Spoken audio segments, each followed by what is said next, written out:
अस्सलाम वालेकुम स्टूडेंट्स, उम्मीद है आप लोग खैरियत से होंगे।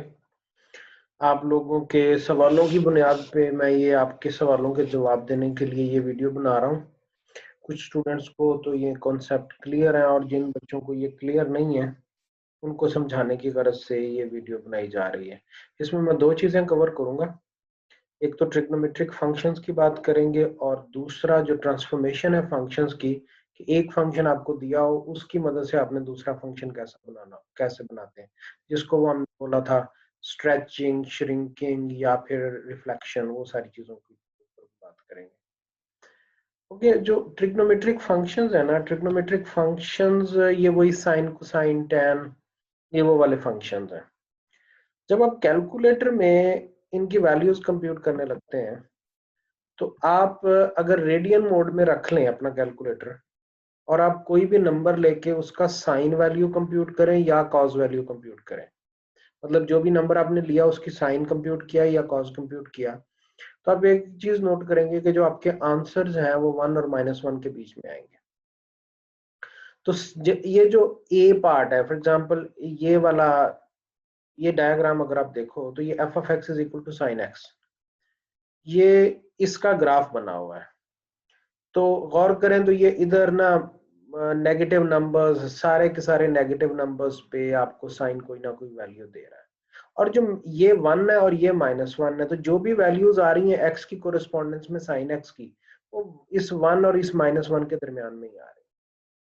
तो F of x sine x, इसकी मैक्सिमम वैल्यू 1 आती है जो कि आपको π/2 पे मिलती है। ये देख लें, ये π/2 पे आपको वैल्यू मिलती है। फिर जरा गौर करो तो ये 5π/2 पे भी यही वैल्यू मिलती है। फिर मजीद अगर आप देखो तो ये आप ये -π/2, ये -π और ये -3π/2 पे जाके फिर आपको वही वैल्यू 1 मिलेगी। अब क्योंकि सारे के सारे रियल नंबर्स पे आपको साइन फंक्शन वैल्यूज दे रहा है, तो आपने, इसका मतलब ये है कि किसी भी रियल नंबर पे साइन अनडिफाइंड नहीं है। तो इसकी जो डोमेन होगी वो आप कहेंगे जी वो है -∞ से +∞, मतलब पूरी की पूरी रियल लाइन। और जो इसकी रेंज है उसमें -1 भी शामिल है और +1 भी शामिल है। तो जो इसकी रेंज है वो है -1 टू +1। ये साइन की बात कर रहे हैं। अगर आप इस डायग्राम को देखो तो इस डायग्राम में एग्जैक्टली वही, फॉर एग्जांपल अगर आप साइन 0 पे 0 आंसर आता था तो इसमें cos 0 पे आंसर आपको 1 मिल रहा है। उधर साइन π/2 1 होता था तो यहाँ पे π/2 पे 0 आता है। उधर माइनस उधर पाई पे 0 आता था, अब यहाँ पे पाई पे -1 आता है और 3π/2 पे 0 आता है। तो दोनों की जो वैल्यूज हैं, आप कोई भी रियल नंबर डालें इसमें कॉज में, तो आपका जो आंसर है वो -1 और 1 के बीच में ही रहता है। और आप कोई भी नंबर डालो, एक्स की कोई भी वैल्यू डालो, कोई भी रियल नंबर, पॉजिटिव नेगेटिव, तो काज आपको वैल्यू देगा। तो आप यहाँ से ये नतीजा निकालते हैं हम कि जो कॉज एक्स है उसकी डोमेन भी -∞ से +∞, मतलब कोई भी पूरी की पूरी रियल लाइन है। और जो उसकी रेंज है वो क्लोज्ड इंटरवल -1 से 1 तक है। तो इसका मतलब ये है कि हाँ, अब ये बात तो क्लियर होगी कि जो साइन एक्स है इसकी वैल्यू मैक्सिमम 1 और मिनिमम -1, और इसने इसके बीच में ही रहना है। और जो cos x है इसकी वैल्यू मैक्सिमम 1 और मिनिमम -1। तो अगर आप एब्सोल्यूट वैल्यूज की टर्म्स में इसको सोचो तो ये वाली जो इनइक्वालिटी है ये हो जाती है जी sin x is less than और इक्वल टू 1 और cos x is also less than और इक्वल टू 1। अच्छा, अब हम कुछ चीजें नोट करेंगे क्योंकि यही हमारी जो ऑब्जर्वेशन है ना, ये हमने 10 में जाके यूज करनी है। साइन एक्स, गौर करो तो साइन एक्स जो है वो किन किन पॉइंट्स पे 0 आपको वैल्यू देता है। व्हेन x इज n पाई का मतलब ये है कि पाई, फिर आपका जी हो गया 2π, 3π, 4π, इसी तरह से -π, -2π। तो ये जरा गौर करो, ये पाई -π पे भी आंसर 0 है, 0 पे तो 0 है ही, फिर +π पे भी 0, 2π पे भी 0, 3π पे भी 0 एंड सो ऑन। तो साइन एक्स आपका इन पॉइंट्स पे वैल्यू 0 देता है। ओके, और ये जो वैल्यूज है ये 2π के बाद रिपीट होती हैं। तो ये जो फिर साइन एक्स +2π, वो वापस वही वैल्यू देता है आपको जो साइन एक्स है। तो इसको आप पहले भी पढ़ चुके हैं, जो 2π है इसको पीरियड बोलते हैं। और इसी तरह से cos x +2π, तो ये भी आपको दोबारा से वही cos x वैल्यू देता है। तो ये जो साइन और कोसाइन है इसका पीरियड 2 पाई होता है, और मतलब ये कि इन्हीं वैल्यूज के बाद ये सेम आपको वही वाली वैल्यू देता है। अच्छा, इसमें जो समझने की चीज है वो ये आपका tan फंक्शन है, ये इन दोनों से मुख्तलिफ बिहेव करता है। जब आपका tan फंक्शन है इसको हम लिख देते हैं जी sin x over cos x। अब जैसे हमने पहले नोट किया था कि जहां जिन वैल्यूज पे साइन 1 देता था cos उन पे 0 देता था, और जिन पे साइन 0 देता था उन पे cos 1 देता था वैल्यू। अब जरा गौर करो कि ये जो 0 आपने लिया था साइन के लिए, तो साइन 0 0 और cos 0 1, तो ये आपका गौर कीजिए तो आपका ये जो वैल्यू आ रही है 0 पे 0 वैल्यू आ रही है। अब 0 से लेके π/2 तक जो cos की वैल्यू है ये छोटी होती चली जा रही है, और अल्टीमेटली अगर ये आपका जो डिनोमिनेटर है अगर ये छोटा होता चला जाए तो ओवरऑल जो क्वांटिटी है वो बड़ी होती चली जाती है। तो अगर आप गौर करो तो जब 0 से π/2 की तरफ आप अप्रोच कर रहे हैं तो आपकी cos x की वैल्यूज छोटी होती चली जा रही हैं, जबकि tan x की वैल्यू, क्योंकि वो साइन बाई cos है, तो tan की वैल्यू बढ़ती चली जा रही है। अगर आप -π/2 की तरफ देखें तो अगेन cos की वैल्यू 0 की तरफ जाएगी, तो ये जो tan x है ये फिर -∞ की तरफ चला जाएगा। तो -π/2 से लेके +π/2 के दरमियान ये जी आपका ये -∞ से +∞ तक सारी वैल्यूज। अब आपने फिर गौर करना है कि जो पूरी आपकी रियल लाइन है, हमने cos के केस में भी नोट किया, साइन के केस में भी नोट किया, आपको ना हर रियल नंबर पे आपका कैलकुलेटर भी आंसर देगा और आपको ग्राफ से भी यही नजर आता है। लेकिन अगर आप tan π/2 कंप्यूट करोगे ना तो आपका कैलकुलेटर आपको जवाब नहीं देगा, 3 π/2 पे भी नहीं जवाब देगा, अनडिफाइंड रहेगा। अब इसका मतलब ये है कि ये π/2 पे भी कोई वैल्यू हम कंप्यूट नहीं कर सके क्योंकि डिवीजन बाई 0 का केस बनता है। 3 π/2 पे भी कोई वैल्यू कंप्यूट नहीं कर सकते क्योंकि डिवीजन बाई 0 का केस बनता है। -π/2 पे भी नहीं कर सकते, डिवीजन बाई 0 का केस बनता है। तो इसका मतलब ये है कि ये जो आपके नंबर्स है ना, जैसे +-π/2 +-3 π/2 एंड सो ऑन, इनके ऊपर tan डिफाइन ही नहीं होता। अदरवाइज बाकी सारे पॉइंट्स पे ये डिफाइन होता है, इन पॉइंट्स पे डिफाइन नहीं होता। +-π/2 +-3 π/2 एंड सो ऑन। और इसकी अगर आप रेंज गौर करें तो ये -∞ से +∞, मतलब जो वैल्यूज इसकी आ रही हैं वो -∞ से +∞ आ रही।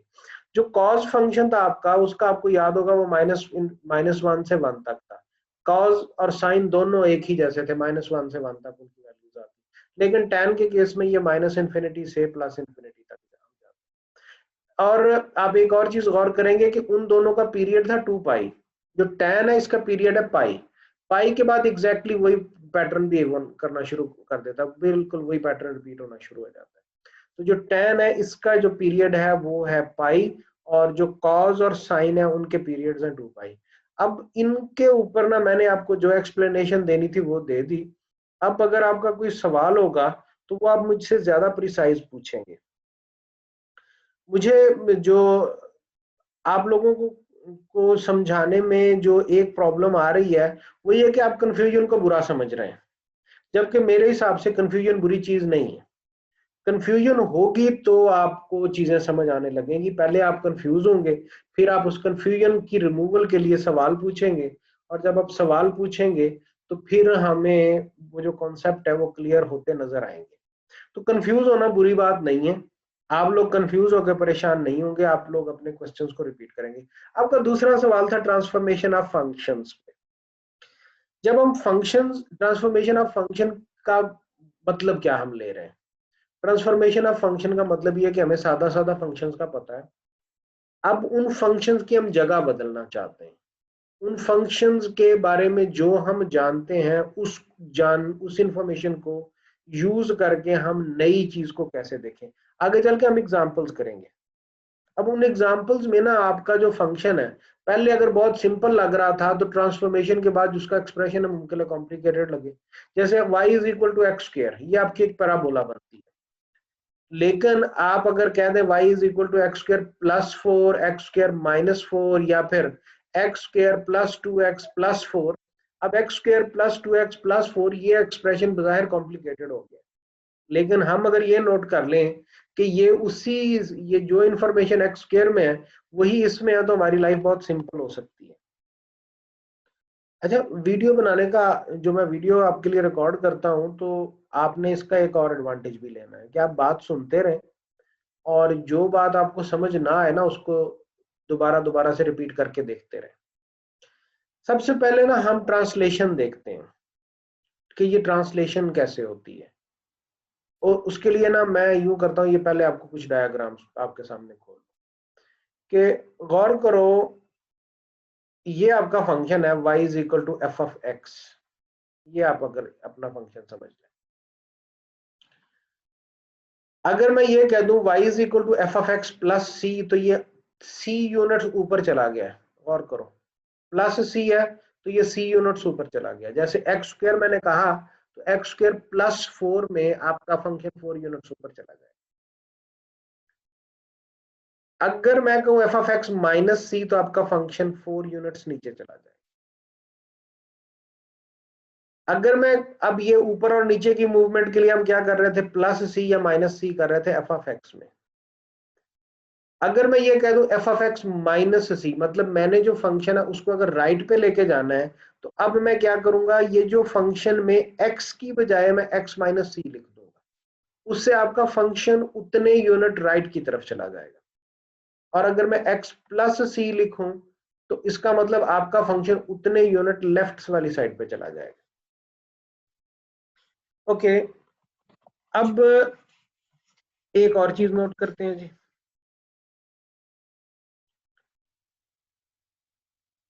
ये आपकी थी ट्रांसलेशंस, इनको हम ट्रांसलेशंस बोलते हैं। ये सारी आपकी ट्रांसलेशंस होगी। अब ये जो फिगर 2 है ना, इसके लिए हम टर्म्स यूज कर रहे हैं स्ट्रेचिंग और रिफ्लेक्शन। अब जब आप स्प्रिंग को स्ट्रेच करते हैं, फैलाते हैं इस तरह से, और फिर अगर आप किसी चीज को दबा रहे हैं तो आप उसको श्रिंक कर रहे हैं।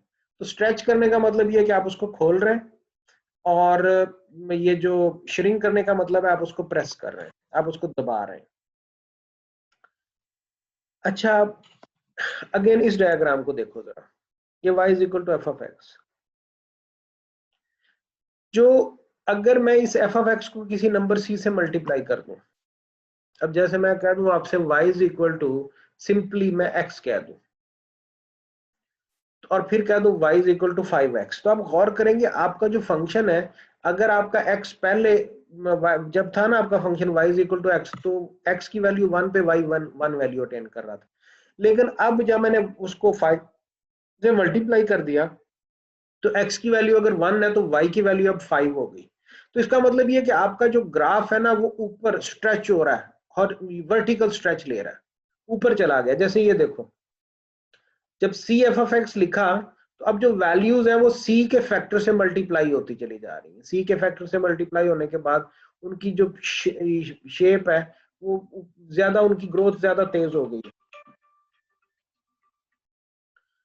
अब अगर मैं उसको कह दूं 1 माइनस सी, अब हम गौर करोगे तो जो उनकी ग्रोथ है, फॉर एग्जांपल मैंने again y is equal to X कह दिया, तो अगर मैं कहूँ y is equal to X by 2, तो अब जो पहले 1 पे वैल्यू 1 आ रही थी, अब अगर मैं x की वैल्यू 1 रखूंगा तो y की वैल्यू अब 1/2 आएगी। तो आपकी जो पहले वाला ग्राफ था वो अगर ऊपर है तो अब वाला उससे नीचे आएगा। तो c की वैल्यू अगर 1 से बड़ी है तो आपका ग्राफ जो है वो स्ट्रेच हो रहा है, और अगर छोटी है तो फिर श्रिंक हो रहा है। ये देखो, जैसे ये y is equal to F of X है, तो अगर मैंने उसको माइनस से मल्टीप्लाई कर दिया तो यूं समझ लो जैसे ये जो लाइन है ना, ये शीशे की तरह बिहेव कर रही है। ये एक मिरर हो गया, और जो इमेज ये था उसका एग्जैक्टली आपने वो इमेज ले लिया। और ये हुआ कब, जब मैंने इसको यहाँ पे माइनस से मल्टीप्लाई कर दिया। और अगर मैं इस x को माइनस एक्स से रिप्लेस कर दूं, तो फिर ये जो y एक्सिस वाली लाइन है ना, ये मिरर की तरह बिहेव करती है। और तो ये दरमियान में अगर यूं शीशा सा समझ लो, तो ये वाला जो इसका इमेज इस साइड पे आ जाता है।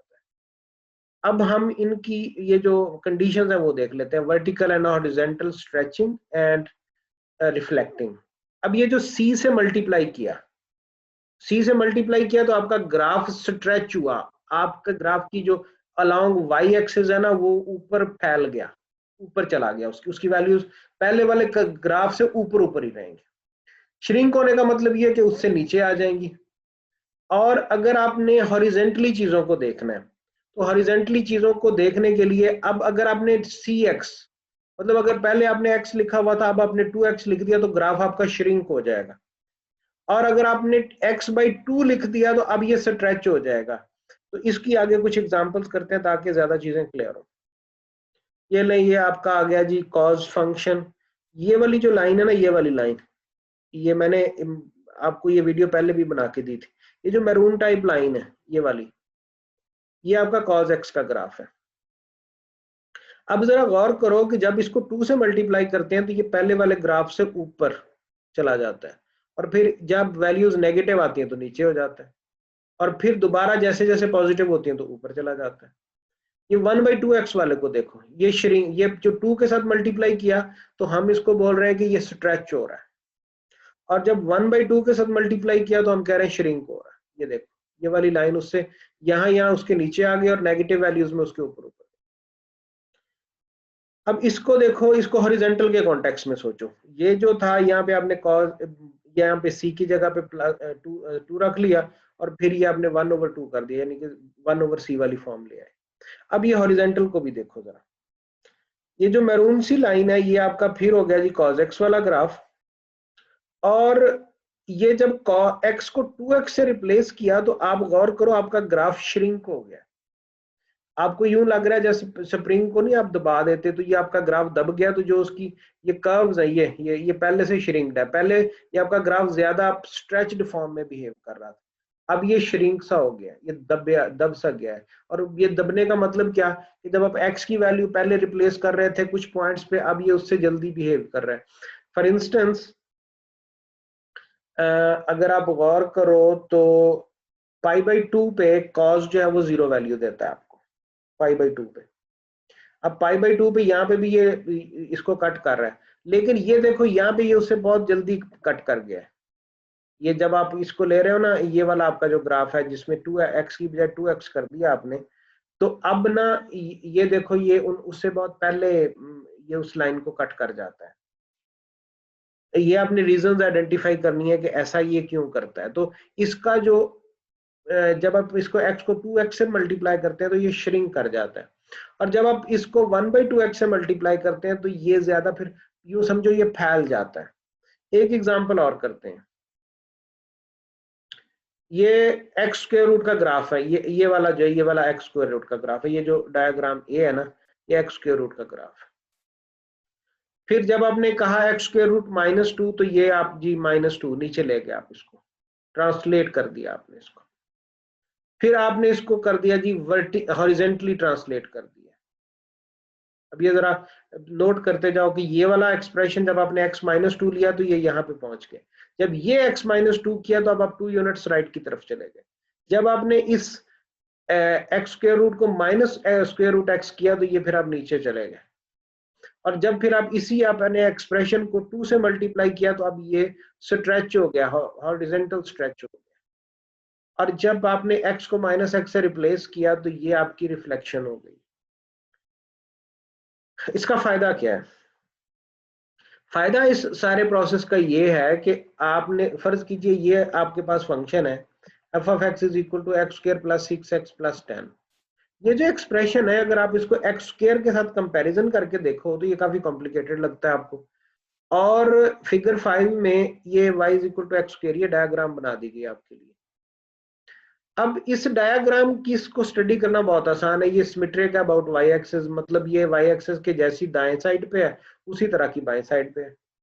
लेकिन ये वाला जो एक्सप्रेशन है देखने में तो ये भी बिल्कुल y = x² वाली जगह पे लग रही है, लेकिन इसका एक्सप्रेशन बड़ा कॉम्प्लिकेटेड है।